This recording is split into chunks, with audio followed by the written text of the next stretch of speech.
Hello friends and welcome to the M classes. दोस्तों आज देखते हैं दृष्टि पब्लिकेशन का प्रैक्टिस सेट नंबर सेकंड। पहला इससे पहले हो चुका है, अगर नहीं देखा है तो उसे आप प्लेलिस्ट में जाकर के देख सकते हो। देखो इसमें हम जीएस के महत्वपूर्ण क्वेश्चंस देखते हैं। सभी को पता होगा सामान्य अध्ययन का जो पहला पेपर आता है उसमें 150 क्वेश्चन जीएस के आते हैं, पूर्णांक उसका 200 का होता है और टाइम भी उसमें काफ़ी मिलता है आपको, यानी 2 घंटे मिलता है।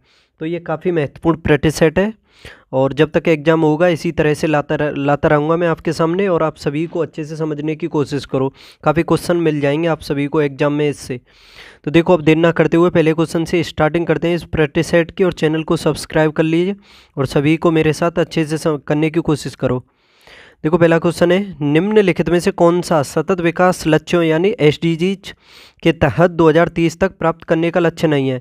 जो 17 लक्ष्य हैं जिन्हें प्राप्त करना है 2030 तक, सतत विकास जो लक्ष्य हैं 17 उनको प्राप्त करना है 2030 तक। तो यही पूछा है इसमें कि उन 17 लक्ष्यों में से कौन सा नहीं है चारों में से।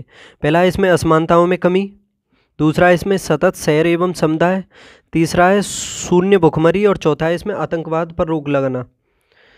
तो देखो आपने अगर 17 लक्ष्यों को पढ़ा होगा अच्छे से, तो इसमें देखो असमानताओं में कमी ये भी है, सतत शहर एवं समुदाय भी है, शून्य भुखमरी भी है, लेकिन ये जो आतंकवाद पर रोक लगाना है ये कहीं भी नहीं है। तो इसका जवाब हो जाएगा ऑप्शन डी।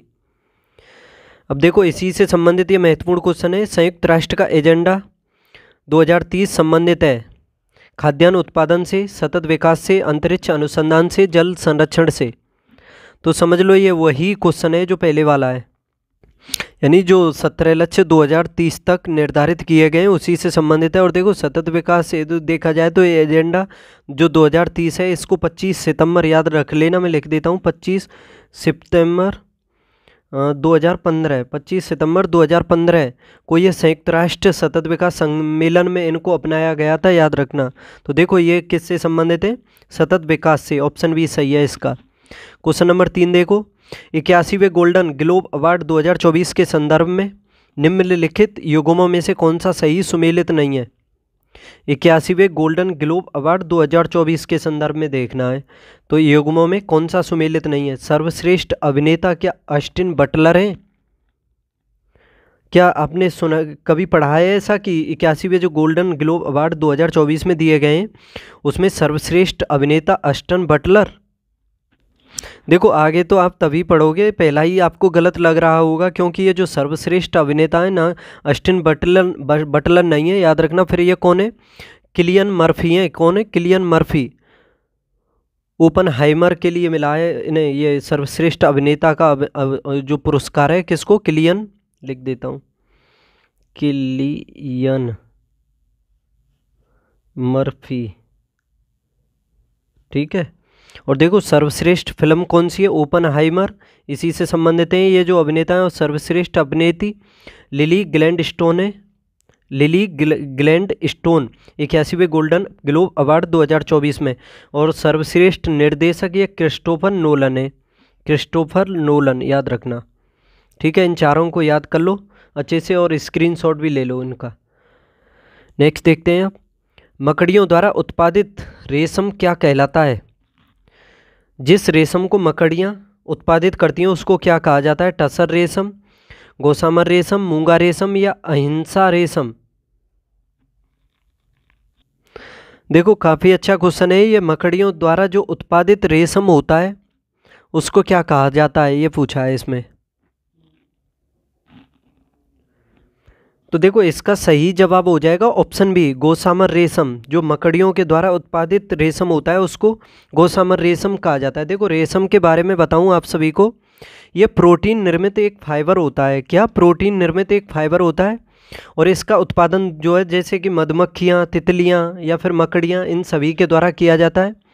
और मकड़ियों के बारे में याद ही रख लेना, मकड़ियों के द्वारा जो उत्पादित रेशम है उसको गोसामर रेशम कहा जाता है, पूछा जाता है ये एग्जाम में। इसके अलावा जैसे कि रेशमों के और भी प्रकार बता दूं आपको, जैसे एक होता है मलबरी रेशम, एक होता है टसर रेशम, एक इरी रेशम भी होता है, एक मूंगा रेशम भी होता है। तो इन चारों को वैसे आप अच्छे से समझ लो, मलबरी रेशम, टसर रेशम, इरी रेशम, मूंगा रेशम और गोसामर रेशम भी है, ठीक है। तो अच्छा क्वेश्चन है ये काफ़ी। निम्नलिखित में से कौन सा विटामिन एवं उसकी कमी वाला रोग सुमेलित नहीं है। अब ये देखना है कौन सा सुमेलन है जो इसमें गलत दिया हुआ है। कैल्सीफेरॉल, देखो काफ़ी अच्छा क्वेश्चन है ये। देखो कैल्सीफेरॉल की कमी से क्या अस्थि रुग्णता रोग होता है, तो ये तो ठीक है। नियासिन की कमी से पेलाग्रा यानी चर्मग्राहा होता है, तो ये भी ठीक है। और कोबालामिन की कमी से क्या संघातिक रक्ताल्पता होता है, तो ये भी ठीक है। लेकिन ये ऑप्शन डी में देखो राइबोफ्लेविन, क्या राइबोफ्लेविन की वजह से बेरी रोग होता है। देखो बेरी के बारे में तो पढ़ाई होगा आपने। विटामिन B1 यानी थायमिन की कमी से होता है ये जो बेरी रोग होता है। और राइबोफ्लेविन विटामिन B2 का रासायनिक नाम है, किसका? B2 का, ना कि B1 का। B1 का है थायमिन, याद रखना। और इसकी कमी से कौन सा रोग होता है फिर? B2 की कमी से, यानी राइबोफ्लेविन की कमी से कौन सा रोग होता है? तो कीलोसिस नामक रोग होता है। कौन सा? लिख देता हूँ, कीलोसिस, याद रखना। कीलोसिस रोग होता है ये राइबोफ्लेविन यानी B2 की कमी से, और बेरी होता है ये B1 की यानी थायमिन की कमी से, याद रखना। और रेटिनॉल विटामिन A का नाम है, A की कमी से होता है, रतौंधी। अब देखो इसमें क्वेश्चन नंबर 6, वर्ष 2016 में, वर्ष 2024 में मनाए गए महत्वपूर्ण दिवसों में कौन सा सही सुमेलित नहीं है? हिंदी दिवस, विश्व हिंदी दिवस 10 जनवरी को मनाया जाता है, ठीक है। ये तो 14 सितंबर को मनाया जाता है राष्ट्रीय हिंदी दिवस। अंतर्राष्ट्रीय शिक्षा दिवस, अंतर्राष्ट्रीय शिक्षा दिवस 24 जनवरी को ही मनाया जाता है। अंतर्राष्ट्रीय सीमा शुल्क दिवस क्या 2 फरवरी को मनाया जाता है? अंतर्राष्ट्रीय सीमा शुल्क दिवस, तो देखो अंतर्राष्ट्रीय सीमा शुल्क दिवस मनाया जाता है 26 जनवरी को, ना कि 2 फरवरी को, याद रखना। 26 जनवरी को, 2 फरवरी को तो आर्द्रभूमि दिवस मनाया जाता है। और राष्ट्रीय बालिका दिवस 24 जनवरी को मनाया जाता है। 24 जनवरी को मनाया जाता है राष्ट्रीय बालिका दिवस, ठीक है। आगे देखते हैं अब। जैव विविधता का वर्गीकरण किया था, किसने किया था जैव विविधता का वर्गीकरण? हिंटेकर, अन्नेस, टांसले, WG रोसेन। तो देखो इसका सही जवाब है विटेकर, यानी ऑप्शन ए। विटेकर ने 1960 में किया था जैव विविधता का सबसे पहले वर्गीकरण, 1960 में, ठीक है।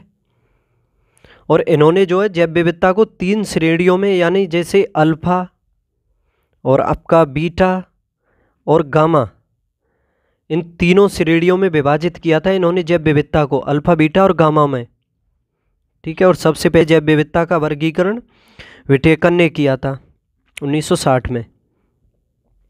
अक्टूबर 2023 में क्रिस्टोफर लक्सन किस देश के प्रधानमंत्री निर्वाचित हुए हैं? क्रिस्टोफर लक्सन, तो देखो अच्छा क्वेश्चन है ये। फिनलैंड, आयरलैंड, न्यूजीलैंड, क्रोएशिया, बताओ। तो देखो ये बने न्यूजीलैंड के, किसके? न्यूजीलैंड के प्रधानमंत्री बने हैं ये क्रिस्टोफर लक्सन, याद रखना। 14 अक्टूबर में ही बने थे ये 2023 में। और इनकी पार्टी भी पूछी जा सकती है, तो कौन सी पार्टी है इनकी? नेशनल पार्टी है, नेशनल पार्टी, नेशनल पार्टी। खैर इतना ज़रूरी नहीं है, केवल ये याद कर लो कि किस देश के बने। और इनसे पहले कौन थे फिर न्यूजीलैंड के, ये भी पूछा जा सकता है ना, कि क्रिस्टोफर लक्सन से पहले तो ये थे क्रिस हिफकिंस थे। और देखो हाल ही में उसके फिनलैंड के भी नए प्रधानमंत्री बने, फिनलैंड के भी बने, जून में बने वो। फिनलैंड के प्रधानमंत्री जो बने थे वो पेटेरी ओरपो बने थे, पेटेरी ओरपो, याद रखना। नेक्स्ट देखते हैं, सूची फर्स्ट को सूची सेकंड से मिलान करना है अब इसमें आपको। ये देखो एक साइड में रामसर स्थल है और एक साइड में राज्यों के नाम है। सुल्तानपुर राष्ट्रीय उद्यान कहाँ पर है? सुल्तानपुर। हैदरपुर आर्द्रभूमि, खिजड़िया वन्य जीव अभ्यारण्य और तसोकार आर्द्रभूमि। तो देखो सुल्तानपुर जो है ये हरियाणा में है, ठीक है। एक का हो जाएगा 2, सबसे पहले 2। हैदरपुर आर्द्रभूमि कहाँ पर है? ये उत्तर प्रदेश में है, 1 हो जाएगा। खिजड़िया वन्य जीव अभ्यारण्य कहाँ है? ये गुजरात में है, 3। और तसोकार आर्द्रभूमि ये लद्दाख में है, तो 4 हो जाएगा। 2 1 3 4 देखना है ऑप्शन में, 2 1 3 4, तो ऑप्शन भी सही है इसका। अब नेक्स्ट देखो, क्वेश्चन नंबर 10 है, सितंबर 2023 में 5वां विश्व कॉफ़ी सम्मेलन एवं एक्सपो 2023 कहाँ आयोजित किया गया? बताओ। कोलंबो, नैरोबी, बंगलुरु, ब्रिस्बेन, कहाँ पर सितंबर 2023 में 5वां विश्व कॉफ़ी सम्मेलन एवं एक्सपो 2023 आयोजित किया गया? क्वेश्चन नंबर 10 बताओ। तो देखो ये बेंगलुरु, कर्नाटक की राजधानी है बेंगलुरु, यहाँ पर 5वां विश्व कॉफ़ी सम्मेलन एवं एक्सपो 2023 आयोजित किया गया। देखो इसके बारे में और बता दूं मैं आपको, ये जो कॉफ़ी सम्मेलन हुआ है इसको याद रखना, ये कर्नाटक की राजधानी बेंगलुरु में हुआ है और इसका शुभंकर भी पूछा जा सकता है। तो इसका शुभंकर क्या है? कॉफ़ी स्वामी है इसका शुभंकर। और इसके एम्बेसडर बनाए गए थे रोहन बोपन्ना, जो टेनिस खिलाड़ी हैं। और ये भारत में जो हुआ है, ये भारत ने पहली बार मेजबानी की है इसकी कॉफ़ी सम्मेलन की। ठीक है, इससे पहले जैसे आपके इथियोपिया में हुआ था 2016 में। नेक्स्ट देखो, निम्नलिखित में से कौन सी हरित गृह गैसों में नहीं है? कौन सी है चारों में जो हरित गृह गैसों में शामिल नहीं है, यानी ग्रीन हाउस प्रभाव के लिए जिम्मेदार इन चारों में कौन सी गैस नहीं है? नाइट्रोजन तथा नाइट्रिक अम्ल, कार्बन डाइऑक्साइड तथा जलवाष्प, मीथेन और ओजोन, CFC तथा मीथेन। तो देखो इसके बारे में बताऊं मैं आपको, कार्बन डाइऑक्साइड और जलवाष्प तो सबसे अधिक ही है इसके लिए, मीथेन भी है, ओजोन नहीं है पर लेकिन मीथेन तो है, ओजोन है। ओजोन हानिकारक कौन सी है? जो नीचे क्षोभ मंडल वाली ओजोन है वो हानिकारक है, और जो समताप मंडल वाली है वो लाभदायक है, याद रखना पर्यावरण के लिए। और देखो CFC तथा मीथेन ये दोनों हैं, लेकिन ये नाइट्रोजन और नाइट्रिक अम्ल जो हैं ये ग्रीन हाउस प्रभाव के लिए जिम्मेदार नहीं है। तो इसका सही जवाब हो जाएगा ऑप्शन ए। निम्नलिखित हार्मोनों में से कौन सा एक स्त्रीलिंग हार्मोन है? कौन सा है हार्मोन्स जो स्त्रीलिंग है? एंड्रोस्टेरोन, टेस्टोस्टेरोन, एस्ट्रोन और थायरोक्सिन। तो इनमें देखना है आपको कौन सा है जो एक स्त्रीलिंग है। Question number 12। तो देखो इसका सही जवाब होगा ऑप्शन सी, एस्ट्रोन जो है एक स्त्रीलिंग हार्मोन है, बाकी टेस्टोस्टेरोन एक पुल्लिंग है। और एंड्रोजन को क्या कहा जाता है? एंड्रोस्टेरोन कहा जाता है। पुरुष हार्मोन है एंड्रोजन, उसको एंड्रोस्टेरोन कहा जाता है, याद रखना। और देखो थायरोक्सिन के बारे में भी बता दूं आपको, ये जो ऑप्शन डी में दिया हुआ है थायरोक्सिन, ये जो हार्मोन है ये थायराइड ग्रंथि से स्रावित होता है। कहाँ से? थायराइड ग्रंथि से, इसके नाम से ही समझ रहे होंगे आप। और यह उपापचयी क्रियाओं को नियंत्रित करता है। ये जो थायरोक्सिन हार्मोन्स है ये थायराइड ग्रंथि से स्रावित होता है और उपापचयी क्रियाओं को नियंत्रित करता है। और टेस्टोस्टेरोन भी पुरुषों का हार्मोन है, सभी को पता होगा। क्वेश्चन नंबर 13 देखते हैं अब। सूची फर्स्ट का सूची सेकंड से इसमें मिलान करना है आपको। एक साइड में रेडियो समस्थानिक के, एक साइड में निदान यानी सूचक उपयोग लिखे हुए हैं। देखो आर्सेनिक 74, कोबाल्ट 60, आयोडीन 131, सोडियम 24। तो देखना है, ये देखो रेडियो समस्थानिकों का उपयोग किसके निदान में किया जाता है? आर्सेनिक 74। तो देखो आर्सेनिक 74 का उपयोग किया जाता है ट्यूमर की पहचान में। किसमें? ट्यूमर की पहचान में। तो ए का हो जाएगा 3, सबसे पहले 3 आएगा। कोबाल्ट 60 के बारे में पढ़ा होगा, ये कैंसर से संबंधित है, कैंसर के इलाज में काम आता है ये, बी का हो जाएगा 4। और आयोडीन 131, आयोडीन 131, इसका उपयोग होता है किसमें? थायराइड ग्रंथि की सक्रियता में। ठीक है, तो इसका हो जाएगा आपका सी का हो जाएगा 1। और सोडियम 24 ये रक्त व्यतिक्रम से संबंधित है, तो इसका 2 हो जाएगा। 3 4 1 2 देखना है अब आपको। 3 4 1 2, तो इसका ऑप्शन सी सही है। आगे देखो क्वेश्चन नंबर 14। वर्ष 2023 में कोप 28 का आयोजन कहाँ पर किया गया? कोप 28 का आयोजन कहाँ पर किया गया? अच्छा क्वेश्चन है। भारत, दुबई, लंदन और पेरिस। तो देखो वर्ष 2023 में UNFCCC के कोप 28 यानी 28वां जो संयुक्त राष्ट्र जलवायु परिवर्तन सम्मेलन है, इसका आयोजन नवंबर दिसंबर में किया गया है। कहाँ पर? दुबई में किया गया है। दुबई में, संयुक्त अरब अमीरात में और दुबई में, याद रखना। तो इसका सही जवाब होगा ऑप्शन बी, दुबई में किया गया है।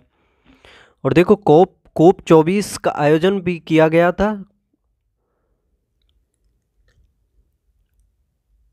नहीं, कोप ये कौन सा किया गया है? कोप 28 हुआ है ये। तो कोप जो 29 होगा ना, कोप 29 होगा, वो 2024 में होगा। ठीक है, तो ये कहाँ पर होगा? अजरबैजान में होगा, अजरबैजान। और अजरबैजान की राजधानी है बाकू। ठीक है, बाकू में होगा कोप 29, याद रखना। भारत वन स्थिति रिपोर्ट 2021 यानी ISFR 2021 के अनुसार न्यूनतम वनावरण प्रतिशत वाला राज्य कौन सा है? यानी वनावरण प्रतिशत वाले राज्यों का क्रम देखना है आपको। न्यूनतम वनावरण प्रतिशत वाले राज्यों का क्रम, यानी इसमें सबसे पहले ये देखना है कि सबसे कम वन किस राज्य में है, उसके बाद उससे अधिक किस में है, थोड़ा उससे अधिक। तो देखो सबसे कम तो भारत में देखा जाए तो वनों के हिसाब से देखा जाए तो सबसे कम वन है हरियाणा में। किस में? हरियाणा में सबसे कम। उसके बाद देखा जाए तो पंजाब, यानी दोनों पड़ोसी हैं, पंजाब में। और पंजाब के देखो, हरियाणा तो 2 में दिया हुआ है लेकिन पंजाब 1 में दिया हुआ है। ठीक है, हरियाणा पंजाब। तो उस हिसाब से अब ऑप्शन एलिमिनेट करोगे तो 1 2 और डी तो वैसे ही कट जाएगा। तो आंसर तो वैसे ही दिख गया होगा आपको। सबसे कम है हरियाणा में, उससे थोड़े ज़्यादा है पंजाब में, और पंजाब के बाद स्थान आता है राजस्थान का, और राजस्थान से थोड़े ज़्यादा है उत्तर प्रदेश में। देखो उत्तर प्रदेश की भी स्थिति खराब है वनों के हिसाब से देखी जाए तो। तकरीबन ये वनों का क्षेत्रफल है उत्तर प्रदेश में 6-7% के करीब ही है। अगर वृक्षों को शामिल करें तो 9-10% के करीब हो जाता है, लेकिन अब इसमें कुछ बढ़ोतरी हो रही है। तकरीबन लक्ष्य है इसका 12 से 15% तक करने का। ठीक है, तो देखो सबसे कम हरियाणा, उससे थोड़े ज़्यादा पंजाब में, उससे थोड़े ज़्यादा राजस्थान में। राजस्थान के बाद है उत्तर प्रदेश का नंबर, और फिर गुजरात इसी क्रम में। ठीक है, तो सही जवाब ऑप्शन सी हो जाएगा इसका। अब देखो निम्नलिखित में से कौन सा सही सुमेलित नहीं है, ये देखना है कौन सा है जो सुमेलित नहीं है सही इसमें। पारिस्थितिकी विज्ञान केंद्र कहाँ पर है? पारिस्थितिकी विज्ञान केंद्र। तो देखो ये भोपाल में तो है नहीं। ठीक है, पहला तो ये गलत है इसका, भोपाल में तो है नहीं पारिस्थितिकी विज्ञान केंद्र। ये कहाँ है फिर? बेंगलुरु में स्थित है, कर्नाटक की राजधानी बेंगलुरु में। ये लिख देता हूँ मैं, बेंगलुरु। ठीक है, याद रखना, बेंगलुरु में है ये पारिस्थितिकी विज्ञान केंद्र। बाकी ये भारतीय वन्यजीव संस्थान ये देहरादून में है, सही है। भारतीय वानस्पतिक उद्यान ये कोलकाता में। राष्ट्रीय पर्यावरण शोध संस्थान ये नागपुर में। और बकरी संस्थान कहाँ पर है? तो ये मथुरा में है, याद रखना। वर्ष 2021-22 से वर्ष 2023-24 यानी बजट अनुमान के मध्य किस वर्ष में सर्वाधिक राजकोषीय घाटा यानी GDP के प्रतिशत के रूप में देखा जाए तो दर्ज किया गया?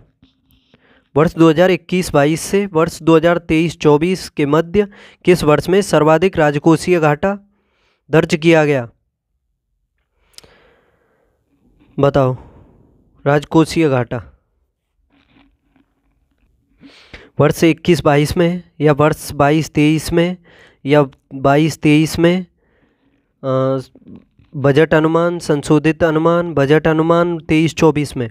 तो देखो ये जो सबसे अधिक घाटा बात की जाए तो ये 21-22 में बजट अनुमान के हिसाब से देखा जाए तो ये कब दर्ज किया गया? ऑप्शन ए सही है इसका, 2021-22 में सबसे अधिक, याद रखना। ये जो है राजकोषीय घाटा। देखो काफ़ी अच्छा क्वेश्चन है ये। राजकोषीय घाटा ये समझ पा रहे होंगे आप। देखो घाटों के बारे में बता देता हूँ। कुछ 3-4 तरह के घाटे होते हैं।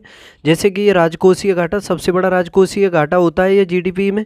देखो ये राजकोषीय घाटा कहते हैं हम कुल व्यय, यानी जो पूंजी और राजस्व जो व्यय होता है, यानी कुल व्यय जो सरकार का कुल व्यय होता है और जो कुल प्राप्तियां होती हैं उनका जो अंतर होता है, ये राजकोषीय घाटा कहलाता है। और इसमें ये राजस्व व्यय जो होता है, यानी कुल व्यय जो होता है वो अधिक होता है इसमें कुल प्राप्तियों से।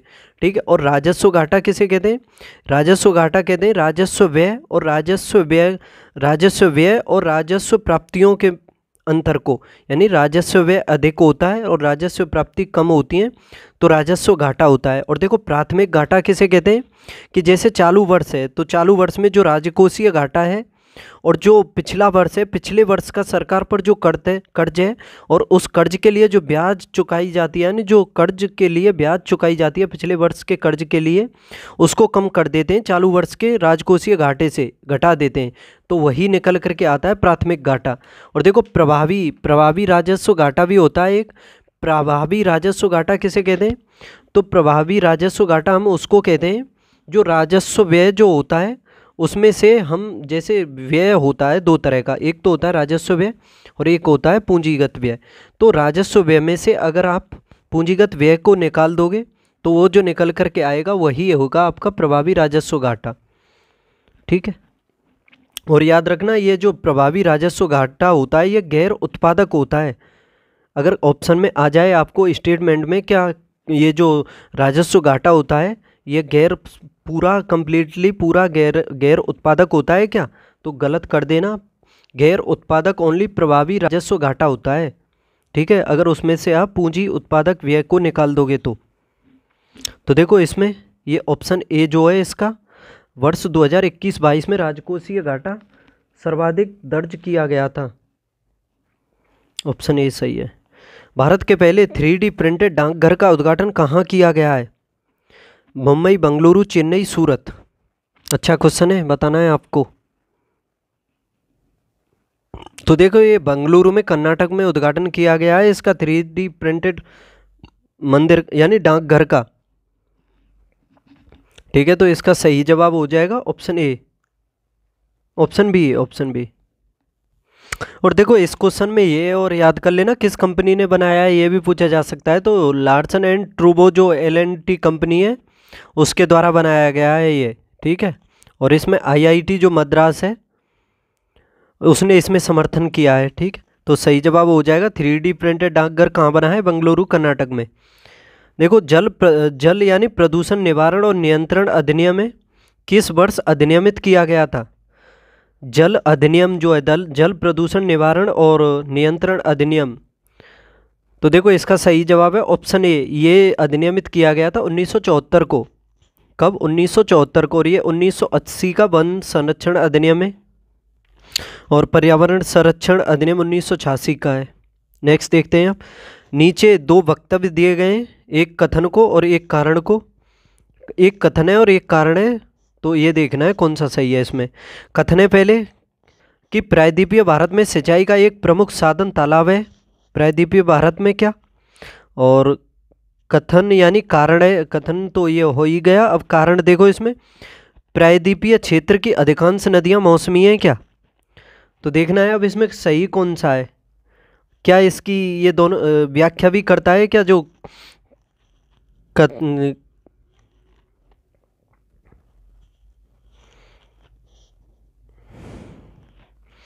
हाँ तो बताओ कौन सा सही होगा इसमें। कथन आपका कहता है प्रायद्वीपीय भारत में सिंचाई का एक प्रमुख साधन तालाब है क्या, और कारण कहता है कि प्रायद्वीपीय क्षेत्र की अधिकांश नदियाँ मौसमी है क्या। तो बताओ कौन सा सही है इसमें। देखो प्रायद्वीपीय भारत में सिंचाई का एक प्रमुख साधन है, सभी को पता होगा, तालाब, क्योंकि वहाँ पर मौसमी नदियाँ तो है नहीं। मौसमी नदियाँ हैं वो बारहमासी नदियाँ तो है नहीं क्योंकि पानी बारिश से ही अधिकतर मिलता है। और इसका जो कारण है ये प्रायद्वीपीय क्षेत्र की अधिकांश नदियाँ मौसमी है, तो ये दोनों ही सही हैं वैसे तो। और ये देखना है मेन पॉइंट क्या यह जो कारण है इसकी व्याख्या करता है। तो देखो ये दोनों ही सही हैं। देखो इसका कारण कि प्रायद्वीपीय क्षेत्र की अधिकांश नदियाँ मौसमी हैं और इसी वजह से देखा जाए तो वहाँ पर सिंचाई के प्रमुख साधन तालाब हैं, क्योंकि बारिश की वजह से तालाब भर जाते हैं तो उन्हीं से आगे चल के सिंचाई होती है। तो ये दोनों सही हैं और व्याख्या भी करता है कारण एक ही।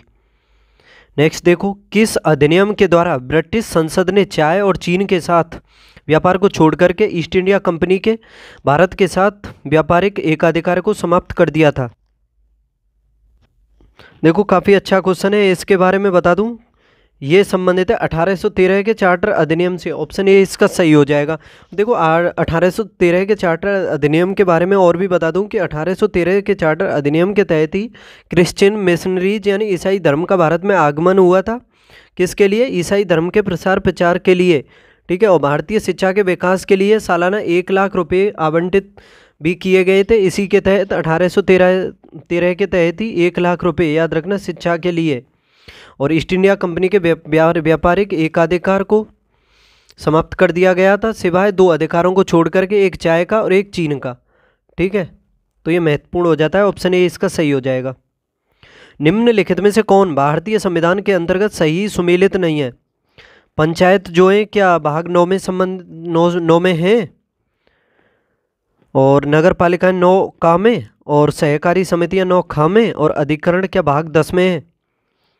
बताओ अधिकरण किस में? अगर आपको अधिकरणों के बारे में पता होगा तो इसे आप आसानी से कर लोगे।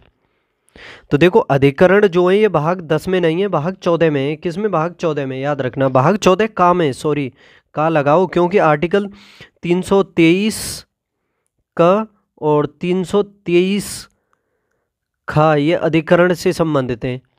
और देखो पंचायत भाग 9 में, नगर पालिकाएं भाग 9 का में, और सहकारी समितियां भाग 9 ख में।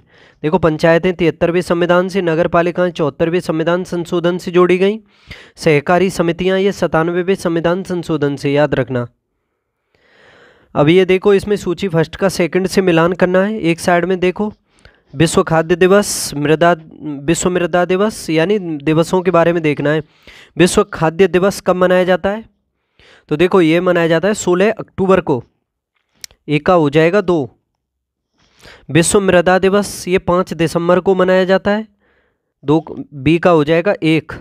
और विश्व आर्द्रभूमि दिवस ये 2 फरवरी को मनाया जाता है। क्यों? क्योंकि 2 फरवरी 1971 को ईरान के रामसर में आर्द्रभूमियों के संरक्षण के लिए एक समझौता हुआ था, सम्मेलन हुआ था, यानी इसी वजह से हर साल मनाया जाता है ये 2 फरवरी को। और विश्व महासागर दिवस 8 जून को मनाया जाता है। 4-3 2-1 4-3 हो जाएगा इसका सही जवाब। तो ऑप्शन ए ही सही है इसका, 2-1 4-3। नेक्स्ट देखते हैं अब, राज्य खाद्य संरक्षा सूचकांक स्टेट फूड सेफ्टी इंडेक्स के संदर्भ में निम्नलिखित कथनों पर विचार कीजिए। पहला है इसमें राज्य खाद्य सुरक्षा सूचकांक यानी राज्य खाद्य सुरक्षा सूचकांक 2022-23 नीति आयोग द्वारा जारी किया जाता है क्या? बताओ किसके द्वारा जारी किया जाता है? तो देखो ये नीति आयोग के द्वारा तो जारी नहीं किया जाता है, फिर ये किसके द्वारा जारी किया जाता है? भारतीय खाद्य सुरक्षा एवं मानक प्राधिकरण यानी फसाई के द्वारा ये जारी किया जाता है। FSSAI के द्वारा, लिख देता हूँ, FSSAI के द्वारा ये जारी किया जाता है। तो पहला तो इसमें गलत है। दूसरा है बड़े राज्यों की श्रेणी में इस सूचकांक में केरल को शीर्ष स्थान प्राप्त हुआ है, ठीक है। और उपर्युक्त कथनों में सत्य कथन की पहचान करना है। तो देखो इसमें ये दूसरा ही गलत है, क्योंकि इसमें बड़े राज्यों में देखा जाए तो केरल पहले स्थान पर है, दूसरे पर पंजाब है, तीसरे पर तमिलनाडु है। छोटे राज्यों में भी पूछा जा सकता है, छोटे राज्यों में गोवा है पहले पर, याद रखना। और यूटीज में यानी केंद्र शासित प्रदेशों में जम्मू कश्मीर है पहले पर। इसमें कौन से सूचकांक में? 5वां जो जारी हुआ है जून 2023 में, राज्य खाद्य सुरक्षा सूचकांक, उसमें, ठीक है। तो इसका सही जवाब होगा ऑप्शन बी, केवल 2 सही है। केंद्रीय कृषि वानिकी अनुसंधान संस्थान स्थित है, कहाँ पर है? केंद्रीय कृषि वानिकी अनुसंधान संस्थान, अच्छा क्वेश्चन है। देखो इसकी स्थापना 1988 में की गई थी, इतना बता रहा हूं मैं। और ये कहाँ स्थित है ये बताना है आपको। तो ये है उत्तर प्रदेश के झांसी में, याद रखना। कहाँ है? उत्तर प्रदेश के झांसी में स्थित है ये, सही जवाब होगा इसका झांसी में। नेक्स्ट देखते हैं, उत्तर प्रदेश में एक जनपद एक उत्पाद यानी ODOP, महत्वपूर्ण क्वेश्चन है, याद रखना। ODOP योजना के आधार पर निम्नलिखित युग्मों में कौन सा सुमेलित नहीं है, ये देखना है। जो उत्तर प्रदेश से शुरुआत हुई थी ये योजना जो है एक जनपद एक उत्पाद, इसके बारे में देखना है कि कौन सा मिलान है जो सही नहीं है इसमें। देखो, बांदा क्या सज्जर पत्थर शिल्प से संबंधित है? एक जनपद एक उत्पाद में बांदा से संबंधित है सज्जर पत्थर शिल्प, तो देखो ये तो ठीक है पहला। तो दूसरा है फर्रुखाबाद क्या वस्त्र छपाई से संबंधित है? फर्रुखाबाद, तो ये भी ठीक है। मुरादाबाद धातु शिल्प से संबंधित है? मुरादाबाद, ये भी ठीक है। अलीगढ़ चमड़े के उत्पाद से संबंधित है क्या? देखो अलीगढ़ तो ताला और हार्डवेयर से संबंधित है, ना कि चमड़े से, ताले से, चमड़े के लिए। फिर देखो आगरा है, कानपुर है, ये दोनों नगर प्रसिद्ध हैं काफ़ी चमड़े के लिए, तो ठीक है। तो इसका सही जवाब हो जाएगा ऑप्शन डी। अलीगढ़ जो है ये चमड़े से संबंधित नहीं है, जो गलत है वही पूछा है इसमें। अलीगढ़ ताले और आपका हार्डवेयर से संबंधित है। उत्तर प्रदेश विधानमंडल के संदर्भ में निम्नलिखित कथनों पर विचार कीजिए। पहला कथन है इसमें, उत्तर प्रदेश विधानसभा में कुल सीटों की संख्या 403 है क्या? तो देखो पहला ठीक है इसमें। दूसरा इसमें, उत्तर प्रदेश विधान परिषद में कुल सीटों की संख्या 108 है क्या? विधान परिषद में उत्तर प्रदेश में क्या 108 है सीटें? तो देखो विधान परिषद में तो उत्तर प्रदेश में और पूरे भारत में देखा जाए तो सबसे अधिक विधान परिषद सीटों वाला राज्य है उत्तर प्रदेश, और विधानसभा वालों भी। तो ये 100 है ना कि 108, ये दूसरा गलत हो जाएगा। कितनी है? 100। तो इस वजह से पहला ही सही है केवल, दूसरा गलत है। अब देखते हैं आगे क्वेश्चन नंबर 28, निम्नलिखित युग्मों में कौन सा एक सही सुमेलित है? अंतर्राज्यीय परिषद क्या आर्टिकल 263 से संबंधित है? तो देखो अंतर्राज्यीय परिषद जो है आर्टिकल 263 से ही संबंधित है, ठीक है। वित्त आयोग आर्टिकल 280, राष्ट्रीय अनुसूचित जाति आयोग 338 से संबंधित है, ना कि 328 से। किससे? 338 से। राष्ट्रीय अनुसूचित जाति आयोग। और जनजाति आयोग कौन सा है फिर? राष्ट्रीय अनुसूचित जनजाति आयोग किससे संबंधित है? तो याद रखना आर्टिकल 338A से। और OBC आर्टिकल 338B से, याद रखना। और देखो संघ लोक सेवा आयोग आर्टिकल 315 से संबंधित है। तो ये जवाब पूछा है इसका कौन सा सही नहीं है, तो ऑप्शन सी हो जाएगा। आगे देखते हैं अब क्वेश्चन नंबर 29 है, भारतीय संविधान की प्रस्तावना में निम्नलिखित में से किस स्वतंत्रता का वर्णन नहीं है? भारतीय संविधान में जो स्वतंत्रता दी हुई है उसमें कौन सा नहीं है? इसमें प्रस्तावना में पढ़ी होगी आपने प्रस्तावना, जैसे हम भारत के लोग भारत को एक संपूर्ण प्रभुत्व संपन्न समाजवादी, उस हिसाब से समाजवादी धर्मनिरपेक्ष लोकतांत्रिक गणराज्य बनाने के लिए और इसके समस्त नागरिकों को सामाजिक आर्थिक और राजनीतिक न्याय, विचार अभिव्यक्ति धर्म विश्वास व उपासना की स्वतंत्रता। देखो अभी आई इसके समस्त नागरिकों को सामाजिक आर्थिक और राजनीतिक न्याय, तो ये हो गए, ठीक है। अब ये स्वतंत्रता देखो, विचार अभिव्यक्ति धर्म विश्वास व उपासना की स्वतंत्रता, यानी 5 प्रकार की स्वतंत्रता है। विचार अभिव्यक्ति धर्म विश्वास व उपासना, तो ये देख लो, इसमें विचार की भी है, विश्वास की भी है और विचार प्रकट करने की भी स्वतंत्रता है, लेकिन ये आर्थिक स्वतंत्रता नहीं है इसमें, ठीक है। तो इसका सही जवाब क्या हो जाएगा? Option D. नेक्स्ट देखते हैं अब, उत्तर प्रदेश की जनजातियों और उनके जिलों के निम्नलिखित युग्मों में कौन सा सही सुमेलित नहीं है? जनजातियों के बारे में देखो, पटारी जनजाति क्या सोनभद्र में पाई जाती है? तो देखो ये तो ठीक है। खरवाड़ जनजाति ललितपुर में पाई जाती है क्या? खरवाड़, तो देखो खरवाड़ जनजाति पाई जाती है देवरिया और बलिया क्षेत्र में, ना कि ललितपुर में। देवरिया और बलिया, ठीक है, याद रखना। इसमें पनखा जनजाति ये मिर्जापुर सोनभद्र क्षेत्र में ही पाई जाती है, पनखा या पनिका भी कह सकते हो। और देखो खरवार, ये खरवार जो जनजाति है ये खैरवार भी कह सकते हो, इसे याद रखना। और बेगा जनजाति ये सोनभद्र में पाई जाती है, बाकी सभी मिलान सही हैं। ऑप्शन बी गलत है, यही जवाब है इसका। हाल ही में किस एशियाई देश ने चीन के बेल्ट एंड रोड इनिशिएटिव से बाहर होने की घोषणा की है? चीन के बेल्ट एंड रोड इनिशिएटिव से बाहर होने की घोषणा। तो देखो नवंबर 2023 में ये एशियाई देश है फिलीपींस, और इसने घोषणा की थी कि चीन के बेल्ट एंड रोड इनिशिएटिव से वो बाहर हो रहा है, याद रखना, और वो बाहर हो गया। और फिर उसके बाद थोड़े दिन पहले ही इटली ने भी घोषणा की है इससे बाहर होने की। जो जॉर्जिया मेलोनी है वहाँ की मुख्यमंत्री, वो प्रधानमंत्री भारत आई थी थोड़े दिन पहले, सभी को पता होगा, जॉर्जिया मेलोनी। ठीक है, तो इसमें इटली तो दिया नहीं है, अगर इटली दिया हुआ होता तो इटली आंसर होता है इसका। ठीक है, लेकिन इसमें दिया हुआ है फिलीपींस, तो आप फिलीपींस कर दो। नेक्स्ट देखते हैं आप, निम्नलिखित युग्मों में से कौन सा सही सुमेलित नहीं है। योजनाएं एक साइड में और एक साइड में संबंधित राज्य हैं। इंदिरा गांधी स्मार्टफोन योजना क्या राजस्थान की है? तो देखो इंदिरा गांधी नहर राजस्थान से होकर के निकलती है, तो उसी हिसाब से देख सकते हो इंदिरा गांधी स्मार्टफोन योजना किससे संबंधित है? राजस्थान से। ठीक है, पहला तो ठीक है। मुख्यमंत्री सीखो कमाओ योजना ये मध्य प्रदेश से ही संबंधित है। भगवान बिरसा मुंडा जोरस्ते योजना क्या झारखंड से संबंधित है? देखो ये काफ़ी अच्छा क्वेश्चन है, क्योंकि बिरसा मुंडा जो थे ये झारखंड क्षेत्र से संबंधित थे, याद रखना। लेकिन ये बिरसा मुंडा जो योजना है, भगवान बिरसा मुंडा जोरस्ते योजना, ये झारखंड से संबंधित नहीं है। तो ये किससे संबंधित है? ये महाराष्ट्र से संबंधित है, याद रखना। महाराष्ट्र राज्य सरकार की योजना है ये।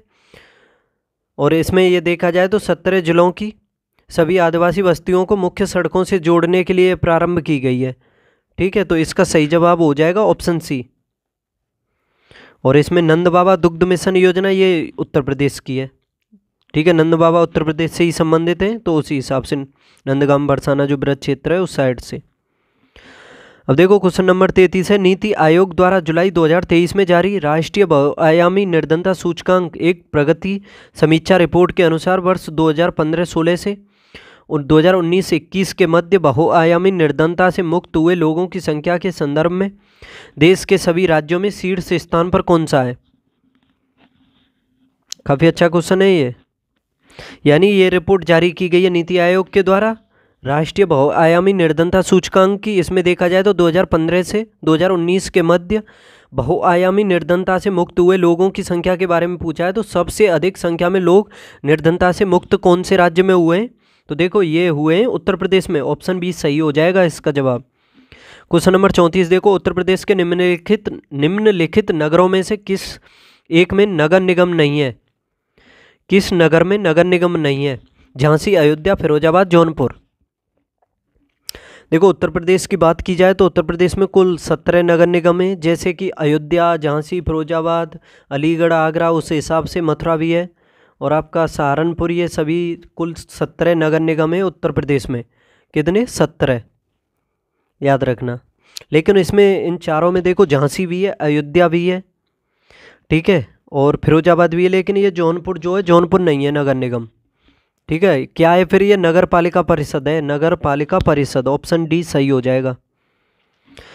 निम्नलिखित कथनों में से कौन सा या कौन से कथन सही हैं? डूरंड रेखा भारत तथा पाकिस्तान को अलग करती है। तो देखो डूरंड रेखा है भारत और अफगानिस्तान के मध्य, ना कि पाकिस्तान के। पाकिस्तान के मध्य और भारत के मध्य रेड क्लिफ और मैकमोहन है, भारत और चीन के। बांग्लादेश के भी भारत के वही है रेड क्लिफ, भारत और बांग्लादेश के मध्य। देखो रेड क्लिफ रेखा भारत तथा अफगानिस्तान को अलग करती है, तो ये गलत है, दोनों उल्टे दिए हुए हैं। मैकमोहन भारत तथा चीन को अलग करती है, तो ये ठीक है। तो इसमें ये पूछा है कौन सा सही है, तो इसमें केवल 3 सही है, बाकी दोनों गलत हैं। नेक्स्ट देखते हैं अब, भारतीय संविधान में समता का अधिकार 5 अनुच्छेदों द्वारा प्रदान किया गया है, ये हैं कौन कौन से हैं? समता का अधिकार जो है आर्टिकल पूछा है कौन से में समता का अधिकार है, यानी समानता का अधिकार। देखो भारत के संविधान में देखा जाए तो 6 मौलिक अधिकार हैं। पहला है समानता का अधिकार, जो आर्टिकल 14 से 18 तक है। किससे? 14 से, लिख देता हूँ, 14 से 18 तक। तो ऑप्शन देख लो इसमें, 14 से 18 तक आंसर, तो इसका ऑप्शन सी हो गया। दूसरा है फिर स्वतंत्रता का अधिकार, जो 19 से 22 तक है, ठीक है। तीसरा है इसमें शोषण के विरुद्ध अधिकार, जो 23-24 में है। फिर चौथा है इसमें धार्मिक स्वतंत्रता का अधिकार जो 25 से 28 तक है। फिर है इसमें शैक्षणिक एवं सांस्कृतिक अधिकार जो 29-30 में है। और फिर छठवां है इसमें आपका, छठवां कौन सा है, छठवां है संवैधानिक उपचारों का अधिकार आर्टिकल 32 में। संपत्ति का जो मौलिक अधिकार था पहले उसको अब हटा दिया 44वें संविधान संशोधन से, और इसको अब आर्टिकल 300A में जोड़ दिया है, और ये अब विधिक अधिकार है ना कि मौलिक अधिकार। निम्नलिखित में से कौन सी एक नदी महानदी बेसिन का हिस्सा नहीं है? महानदी बेसिन का हिस्सा कौन सी नदी नहीं है? हसदेव नदी, जोंक नदी, तेन नदी और जलांगी नदी। काफी अच्छा क्वेश्चन है, बताओ कौन सा होगा इसका सही जवाब।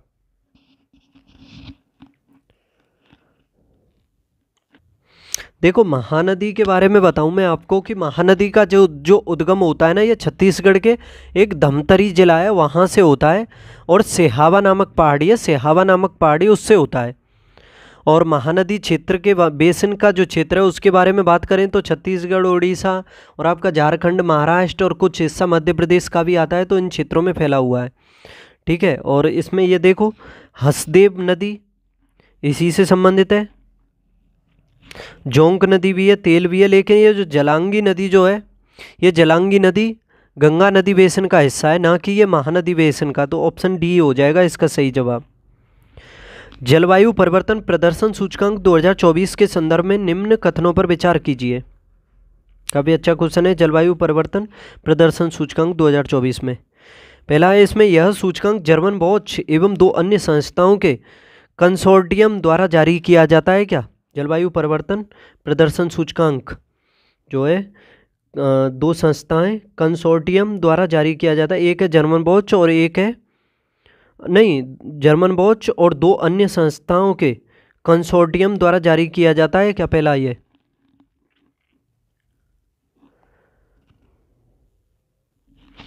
तो देखो इसमें ये पहला तो ठीक है, क्योंकि ये जो जारी किया जाता है ये जर्मन बॉच, और एक है आपकी न्यू क्लाइमेट इंस्टीट्यूट और क्लाइमेट एक्शन नेटवर्क, इन दोनों के द्वारा ये जारी किया जाता है। और इस सूचकांक में भारत को 7वां स्थान मिला है, याद रखना। पहले 3 स्थानों पर तो कोई भी नहीं है, अगर वैसे देखा जाए तो देशों के हिसाब से तो वैसे चौथा है, लेकिन सभी में देखा जाए तो उन तीनों खाली स्थानों को भी लगा करके भारत का स्थान है इसमें 7वां। तो सही है ये दोनों, ऑप्शन सी हो जाएगा, 1 और 2 दोनों। फसल और उसके शीर्ष उत्पादक राज्य के निम्नलिखित युग्मों में से कौन सा सही नहीं है? देखो इससे पहले वाले क्वेश्चन में और बता दूं, काफ़ी अच्छा क्वेश्चन है, इसके बारे में समझना चाहिए आप सभी को, कि जैसे कि इसमें पहले 3 स्थानों पर तो कोई भी नहीं है। अगर ये भी पूछा जाए कि इसमें शीर्ष पर कौन सा देश है, तो डेनमार्क है शीर्ष पर, और उसका स्थान है 4था। ठीक है, कौन है? डेनमार्क, याद रखना। और सऊदी अरब के बारे में बात की जाए तो इसमें सबसे आखिरी स्थान पर है सऊदी अरब। भारत 2023 में इसमें, यानी इससे पहले कौन से स्थान पर था? 8वें पर था, तो इसमें 1 स्थान का फायदा हुआ है भारत का। अब इसको ही देख लो, फसल और उसके शीर्ष उत्पादक राज्य के निम्नलिखित युग्मों में से कौन सा सही नहीं है? कपास उत्पादन से क्या गुजरात संबंधित है? यानी ये पूछा है शीर्ष फसल और उसके शीर्ष उत्पादक राज्यों के, क्या कपास जो है, कपास का उत्पादन गुजरात में किया जाता है क्या? तो देखो कपास का शीर्ष उत्पादक है गुजरात। मूंगफली जो उत्पादित की जाती है ये भी गुजरात में ही की जाती है सबसे अधिक, ना कि उत्तर प्रदेश में। आंसर तो बी हो गया है इसका। सोयाबीन महाराष्ट्र में की जाती है, ये भी ठीक है। सूरजमुखी कर्नाटक में, बाकी सही है, बी गलत है। खान मंत्रालय की वार्षिक रिपोर्ट 2022-23 के अनुसार निम्नलिखित में से कौन से 3 राज्य भारत में लौह अयस्क के क्रमशः शीर्ष उत्पादक हैं?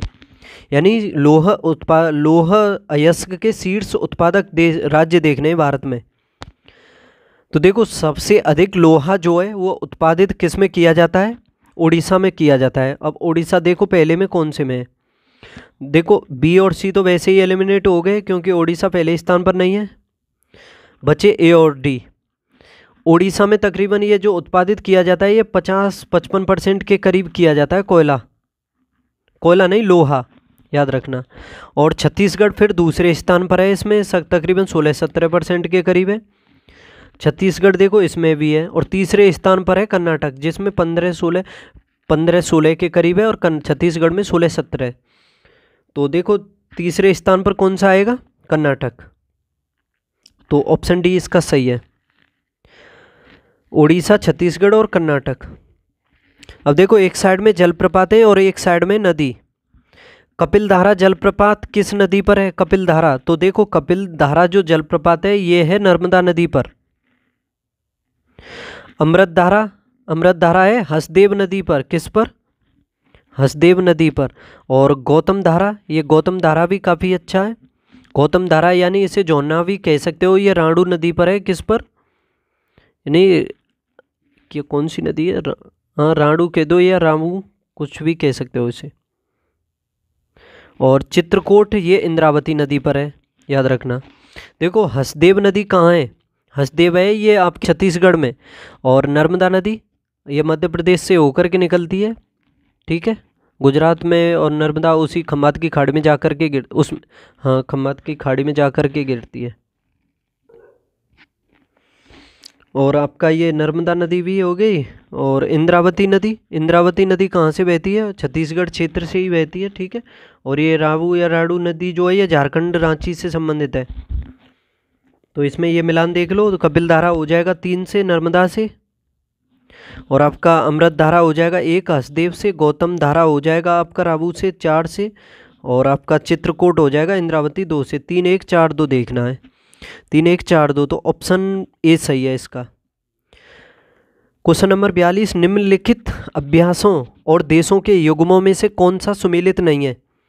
देखो एक साइड में अभ्यास है और एक साइड में देश है। मित्र शक्ति अभ्यास किन किन देशों के मध्य होता है, काफ़ी अच्छा क्वेश्चन है ये भी, और कॉमन है, पूछा ही जाता है। देखो मित्र शक्ति जो अभ्यास है ये आयोजित होता है भारत और श्रीलंका के मध्य। ये नवंबर में आयोजित हुआ है 2023 में, और कहाँ पर, पुणे महाराष्ट्र में, याद रखना। और थल सेना का अभ्यास है ये। तो ये पहला तो इसमें मिलान होगा, मित्र शक्ति अभ्यास। ये क्या पूछा है इसमें, कौन सा सुमेलित नहीं है, तो ये पहला ही सुमेलित नहीं है, आंसर तो इसका यही हो गया। मित्र शक्ति भारत और श्रीलंका के मध्य होता है। बंगोसागर भी पूछा जाता है, ये भारत और बांग्लादेश के मध्य होता है बंगोसागर, ठीक है, याद रखना। और ये बंगाल की खाड़ी में आयोजित हुआ है, ये नौसेना का युद्ध अभ्यास है, याद रखना। और देखो हरिमऊ शक्ति ये भारत और मलेशिया के मध्य होता है, हरिमऊ शक्ति ये थल सेनाओं के बीच होता है, और ये मेघालय में हुआ है अभी। और सिम्बेक्स, देखो एक है सिम्बेक्स और एक है सिलिनेक्स।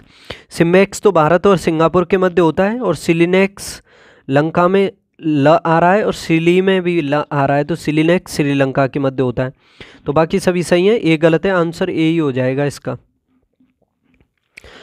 ये देखो अब इसमें भी मिलान ही करना है आपको।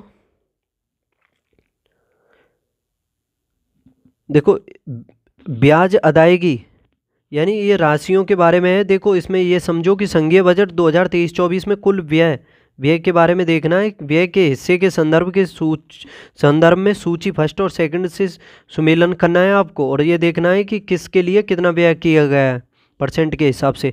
ब्याज अदायगी में कितना व्यय किया गया है, ब्याज अदायगी में कितना खर्चा हुआ है, तो देखो ब्याज अदायगी में हुआ है 20%, सबसे अधिक।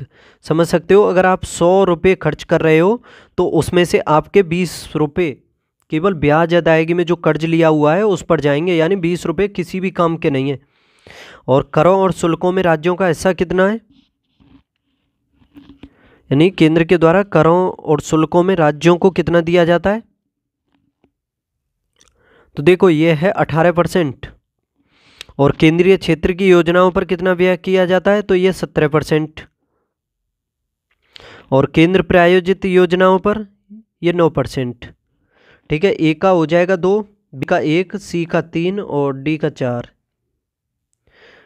2 1 3 4, ऑप्शन डी। नेक्स्ट देखते हैं अब, इसमें भी मिलान ही करना है आपको। एक साइड में विषय और एक साइड में संविधान का अनुच्छेद। देखो अंतर्राष्ट्रीय विधि के प्रति आदर बढ़ाना किस आर्टिकल में दिया हुआ है, वैसे तो अंतर्राष्ट्रीय संबंधों से संबंधित ये आर्टिकल 51 का है। ठीक है, 51 का खा जो दिया हुआ है ये तीनों में दिया हुआ है, तो वो देखना है। पहले तो ये करो, आर्टिकल 50 को निकालो पहले तो आप। ये नगर पालिकाओं और कार्यपालिकाओं के पृथक्करण की बात करता है ये आर्टिकल जो है 50। तो डी का तो होगा आपका ए, डी का होगा 3। ठीक है। अंतर्राष्ट्रीय विधि के प्रति आदर बढ़ाना ये किससे संबंधित है? तो देखो अंतर्राष्ट्रीय विधि के प्रति आदर बढ़ाना ये 51 ग से संबंधित है। 51 ग, तो ए का हो जाएगा 2 सबसे पहले। और प्राणियों के प्रति दया भाव रखना ये किससे संबंधित है? यह आर्टिकल 51 का 6 से संबंधित है। ठीक है, तो 2 का हो जाएगा 4। ज्ञानार्जन और सुधार की भावना रखना ये 51 का के ज से हो जाएगा, तो ये 1 हो जाएगा और ये फिर आपका 3 आएगा। 2 4 1 3 देखना है, तो इसका ऑप्शन बी सही है। 20वें एशियाई खेल 2026 का आयोजन कहाँ किया जाएगा? 20वें एशियाई खेलों का आयोजन कहाँ पर किया जाएगा? तो देखो आयोजनों के बारे में बता दूं, जो अभी 19वें एशियाई खेल खेले गए हैं वो 2022 में हुए थे। झांगझाऊ ये चीन में खेले गए, कहाँ पर? 2022 के खेलते, लेकिन ये 2023 में खेले गए, कहाँ पर? चीन में, झांगझाऊ, याद रखना, झांगझाऊ चीन में। और भारत को इसमें स्थान मिला था 4था। और 2026 में 20वें एशियाई खेल खेले जाएंगे, कहाँ पर? आईची नगोया जो जापान में पड़ता है उसमें, नगोया शहर में जापान में। ठीक है, तो इसका जवाब क्या हो जाएगा? Option D. और 21वें ये दोहा कतर में खेले जाएंगे और 22वें भी रियाद सऊदी अरब में। नेक्स्ट देखते हैं अब, उच्चतम न्यायालय में संविधान के निर्वचन से संबंधित मामले की सुनवाई करने के लिए न्यायाधीशों की संख्या कम से कम कितनी होनी चाहिए? उच्चतम न्यायालय में संविधान के निर्वचन से संबंधित मामले की सुनवाई करने के लिए न्यायाधीशों की संख्या कम से कम कितनी होनी चाहिए? बताओ, काफ़ी अच्छा क्वेश्चन है। तो देखो अगर आपको संवैधानिक पीठ बनानी है तो उसके लिए कम से कम न्यायाधीशों की संख्या होनी चाहिए 5। तो इसका सही जवाब होगा ऑप्शन डी, 5 होनी चाहिए। नेक्स्ट देखते हैं अब, निम्नलिखित में से किनका योगदान होम रूल लीग की स्थापना में था? होम रूल लीग की स्थापना में किसका योगदान था? बाल गंगाधर तिलक एवं एनी बेसेंट। तो देखो इसका तो यही जवाब है, ऑप्शन ए जो है, बाल गंगाधर तिलक और एनी बेसेंट का योगदान है। और ये जो होम रूल लीग बनी थी बाल गंगाधर तिलक की, ये अप्रैल 1916 में बनी थी, याद रखना, 1916 में। और सितंबर 1916 में बनाई थी एनी बेसेंट ने होम रूल लीग, यानी अप्रैल से सितंबर से थोड़ा पहले, 1-2 महीना पहले, यानी 4-5 महीना पहले बना दी थी बाल गंगाधर तिलक ने, फिर बाद में बनी थी एनी बेसेंट की, भले ही 1916 में बनी है दोनों, याद रखना। अगर कालानुक्रम व्यवस्थित करने को आ जाए आपके क्वेश्चन में तो पहले आपको बाल गंगाधर तिलक की होम रूल लीग को लगाना है, ठीक है, याद रखना। और तिलक की जो लीग थी उसका प्रभाव क्षेत्र देखा जाए तो कर्नाटक और महाराष्ट्र, यानी बम्बई को छोड़ करके मध्य प्रांत और बरार का जो क्षेत्र था वो था, बाकी हिस्सा जो था अधिक क्षेत्र पर फैली हुई थी एनी बेसेंट की होम रूल लीग। अब ये देखो क्वेश्चन नंबर 48 है, निम्नलिखित में से कौन स्वराज पार्टी से संबंधित नहीं था? नीचे दिए गए कूट से सही उत्तर चुनिए। स्वराज पार्टी से संबंधित कौन नहीं था इसमें? देखो स्वराज पार्टी के बारे में बता दूं, इसकी स्थापना की गई थी जनवरी 1923 में। और किसके द्वारा? CR दास और मोतीलाल नेहरू ने की थी इसकी। और देखो इसमें ऑप्शन में देखेंगे आप तो सी राजगोपालचारी देख पा रहे होंगे, और इसमें राजेंद्र प्रसाद दिए हुए हैं क्या? और राजेंद्र प्रसाद ये दूसरा जो ऑप्शन में दिया हुआ है ये इसके समर्थन में नहीं थे, याद रखना। तो 2 और 4 आंसर हो जाएगा इसका, 2 और 4 देख लो। तो इसका सही जवाब क्या है? Option D. क्वेश्चन नंबर 49 है, सुमेलित नहीं है ये देखना है, अलवड़ीकरण।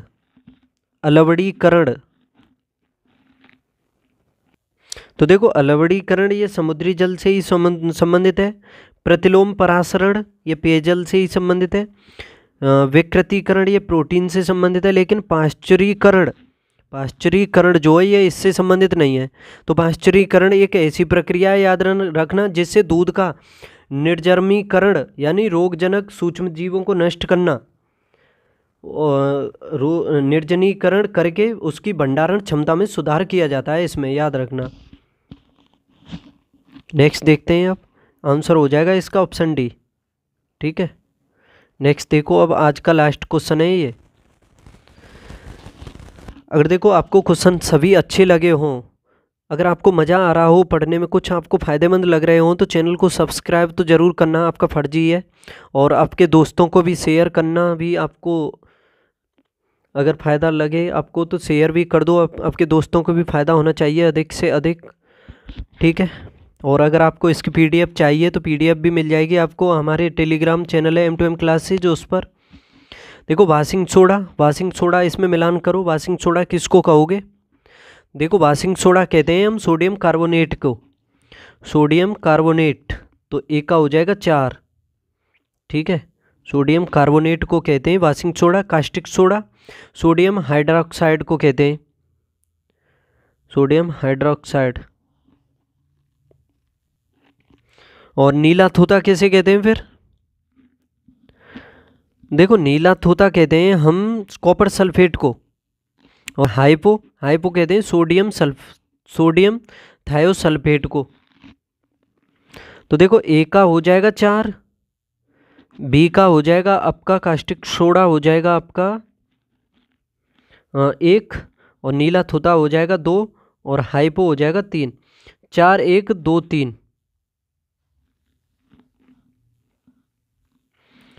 4 1 2 3, तो इसका ऑप्शन भी सही है।